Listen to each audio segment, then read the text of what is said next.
सरकार एक और सरकारी बैंक को बेचने की तैयारी कर रही है। सरकार की आईडीबीआई बैंक में 51% हिस्सेदारी बेचने की प्लानिंग है। हिस्सा बिक्री की खबरों के बाद वीरवार को आईडीबीआई बैंक का शेयर रॉकेट हो गया। वीरवार को आईडीबीआई बैंक 7.25% चढ़कर 43 रुपए पर बंद हुआ। कारोबार के दौरान आईडीबीआई बैंक में 10% से ऊपर चला गया था। पिछले एक महीने में इस शेयर ने 22.5% का रिटर्न दिया है।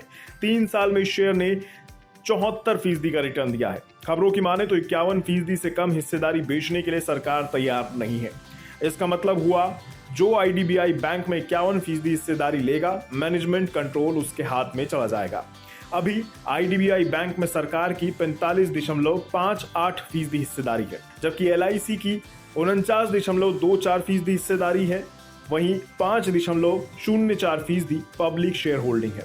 आईडीबीआई बैंक का मार्केट कैपिटलाइजेशन 46,000 करोड़ रुपए के पार है। अभी यह तय नहीं हुआ है कि सरकार और एलआईसी कितनी हिस्सेदारी बेचेंगी। ग्रुप ऑफ मिनिस्ट्री की बैठक में इसका फैसला होगा। माना जा रहा है कि हिस्सा बिक्री के बाद भी दोनों की हिस्सेदारी आईडीबीआई बैंक में बनी रहेगी।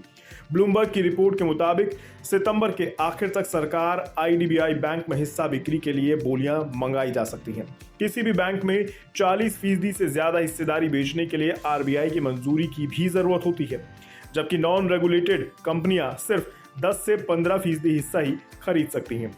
आईडीबीआई बैंक की पहली तिमाही के नतीजे भी अच्छे आए थे।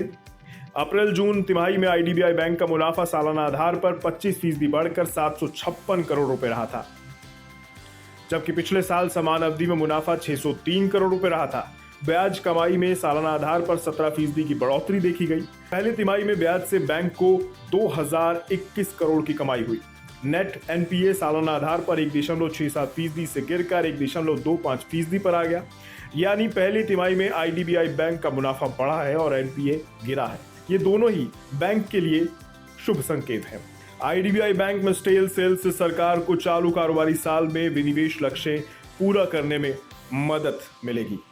इस साल सरकार का 65,000 करोड़ का विनिवेश लक्ष्य है। अभी तक सरकार करीब 27,000 करोड़ रुपए का विनिवेश लक्ष्य हासिल कर चुकी है। ये रकम एलआईसी के आईपीओ से जुटाई गई है।